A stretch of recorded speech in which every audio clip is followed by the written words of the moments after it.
Est-ce que ça vous dirait d'être marrant? Par exemple, aussi marrant que cet homme. Je suis suisse, mais quelle heure est-il? Moi je sais. Suisse, c'est propre ici, non? Bah oui. Suisse, et l'or des nazis? S'il te plaît. Suisse. Lui, c'est David Castello-Lopez, et c'est la révélation comique de 2021, notamment grâce à ceci. Je possède des thunes. Ouais. Je suis à l'aise financièrement. Je ne me plains pas. Non. Les affaires marchent en ce moment. Ouais. Moi, je trouve ça très drôle. Mais pourquoi c'est drôle? Voilà une question sérieuse. Parce que ce qui fait rire les membres d'une société en dit beaucoup sur l'état de leur culture. Mais aussi parce que si vous comprenez ce qui fait rire vos contemporains, vous êtes sur la voie d'un pouvoir que vous ne pouvez que sous-estimer. J'ai donc identifié pour vous les 5 procédés comiques qui ont permis à David Castello-Lopez de percer.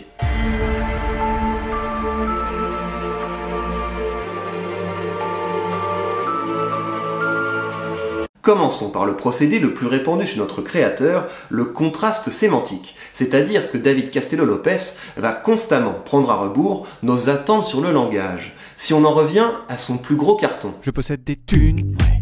En disant « je possède » plutôt que « j'ai des thunes », il rend l'expression inutilement précieuse, un peu comme si je disais au serveur « je souhaite être l'heureux propriétaire d'une binouse ». Et ainsi, à longueur de vidéo, il va nous chatouiller l'esprit en rompant nos attentes sur le registre approprié de discours. Il va par exemple faire des phrases trop compliquées pour dire des choses simples. Un mathématicien, Richard Arter, a calculé qu'il faut que l'homme baisse la lunette des toilettes 1 fois sur 2, après avoir fait la chose qu'il doit traditionnellement faire debout.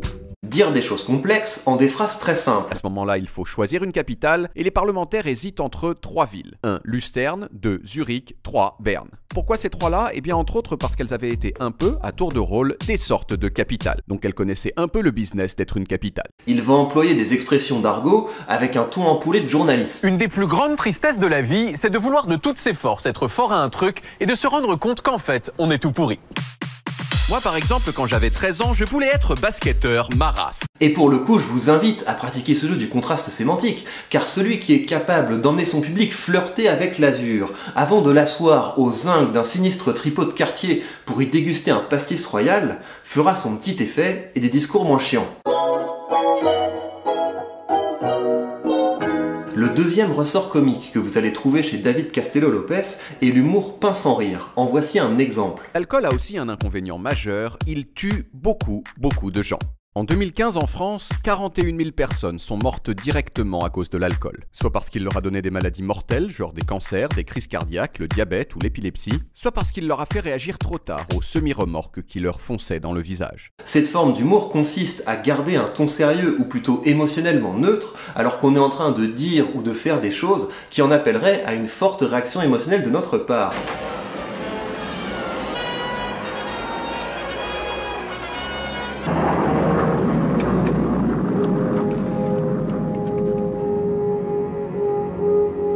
Alors, docteur, de quoi s'agit-il? C'est assez confus. J'avoue que j'ai jamais vu ça et je me pose un certain nombre de questions. C'est donc une forme d'humour qui est répandue et bien connue. C'est également une bonne idée de vous exercer à la pratiquer. Pourquoi? Eh bien parce que cela demande une bonne intelligence émotionnelle. Vous devez être capable d'inhiber votre réaction émotionnelle spontanée et de démontrer à la place le plus grand calme. Et ça, c'est cool. Venons-en au troisième ressort comique. Vous allez également trouver chez David Castello-Lopez de l'humour psychédélique. Et l'humour psychédélique, c'est de l'humour absurde dopé par les possibilités du numérique. Les grands maîtres de l'humour absurde, ce sont probablement les Monty Python, avec leur acharnement à plonger le spectateur dans des situations où rien n'a de sens. Je me demande où est passé ce poisson. Vous l'aimiez tant, vous le couviez comme si c'était votre fils. Et il me suivait pas à pas en tout lieu. Vous avez cette même recherche d'absurde chez David Castello-Lopez. Berne, ça fait partie du petit nombre de villes qui ont été construites sur la boucle d'une rivière. Bon, c'est pas la seule, il y a aussi celle-ci, celle-ci, celle-ci, celle-ci, celle-ci, celle-ci et celle-ci. Mais c'est quand même une chance quand on pense que la plupart des boucles de rivières sont totalement dépourvues de villes. Et du coup, c'est triste. Il l'a actualisé, il l'a hystérisé en s'inspirant de la culture numérique. Avant, quand on voulait manger du crabe, c'était triste parce qu'il fallait tuer un crabe. Or, un crabe, ça ressemble beaucoup à une personne. Là, on est vraiment sur une forme d'humour propre à notre époque. Beaucoup de vidéos sont devenues virales sur ce modèle. Il s'agit de bombarder le spectateur d'absurdité. Pepper and George love George. Pepper, Pepper, Pepper, Pepper, Pepper. C'est intéressant quand on y pense, car cette forme d'humour nous permet de prendre du recul sur ce que nous sommes en train de devenir. Des êtres à l'esprit distrait, qui ne se nourrissent plus que de bribes, que d'éclats, que de fractions d'idées. Et vous allez voir, on n'a pas fini de se marrer. Le cœur de chaque vidéo de David Castello-Lopez, c'est l'expertise dérisoire. C'est-à-dire qu'il va présenter à son public un sujet pour lequel il n'a a priori pas d'intérêt. Il y a 30 ans, le café gourmand, ça n'existait pas. Aujourd'hui, il est partout, alors qu'est-ce qui s'est passé entre les deux? Eh bien, j'ai cherché. Et il va le creuser plus que de raison. Bonjour, je m'appelle Bernard Boutboul et c'est moi qui ai inventé le café gourmand. Bernard Boutboul est né le 26 août 1957 à Bourg-la-Reine, une ville des Hauts-de-Seine assez sympa avec notamment un cimetière dans lequel il y a Carlos.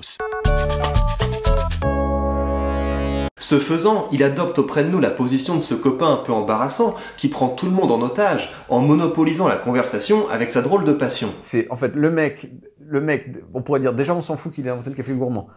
On s'en fout qu'il soit né à Bourg-la-Reine. Et alors, après, des infos sur Bourg-la-Reine, ça n'apporte absolument rien à la compréhension générale du sujet sur les origines du café gourmand. Et c'est fascinant que ce genre de format marche aussi bien, car cela dit quelque chose de notre temps.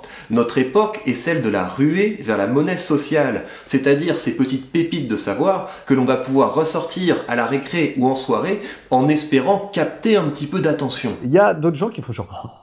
Le café gourmand, c'est inventé par Bernard. Et on est content de savoir ça. Mais il ne faudrait pas oublier que la monnaie sociale, c'est de la monnaie de singe. C'est très sympathique de connaître le nom de l'inventeur du café gourmand ou des cahiers de vacances. Quand vous allez la ressortir, leurs yeux vont peut-être briller. Mais la monnaie sociale, ce n'est que ça. C'est un jeton qu'on échange contre un bisou sur l'ego. C'est très différent que d'avoir une expertise que vous pouvez échanger contre du vrai argent. Et quand je vois le succès de sujets comme celui-là... Depuis quand ça existe l'économe ? C'est très sympathique, mais il ne faudrait pas qu'on devienne une société dont les membres sont capables de réciter de mémoire 15 cartes du Trivial Pursuit sans être fichus de gagner une partie. Finalement, dans les sketchs les plus fameux de David Castello-Lopez, on retombe sur un très ancien ressort de l'humour, à savoir le tribalisme. C'est-à-dire qu'on va pointer la bizarrerie de ceux qui ne sont pas comme nous, ce qui va permettre au public d'éprouver le plaisir de se sentir supérieur. Vous avez cela par exemple dans le fameux épisode sur les experts en surimi. Bonjour, je m'appelle Keisuke Ozaki et je suis le petit-fils de l'inventeur du surimi. On est en plein dans ce côté, si vous pensez que votre vie n'a pas de sens, dites-vous que vous pourriez être intervenant au Congrès international du surimi.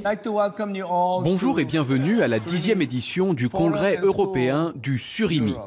Pendant 3 jours, des gens venus du monde entier viennent parler des dernières tendances du surimi. C'est donc le plus vieux ressort comique du monde, la mise en boîte de l'autre, de celui qui n'est pas de la tribu. Et c'est intéressant de regarder sur quoi porte cet humour aujourd'hui, sur les experts du surimi, sur les spécialistes des chats sans poils. Bonjour, je m'appelle Aline Noël Garel et c'est moi qui ai fait reconnaître dans le monde entier la race des chats sans poils qu'on appelle le sphinx. Nous en sommes là parce que toute autre forme d'humour communautaire tente à être bannie de nos sociétés. C'est à ce stade que j'aimerais introduire la réflexion d'Alain Vaillant, l'auteur de La civilisation du rire.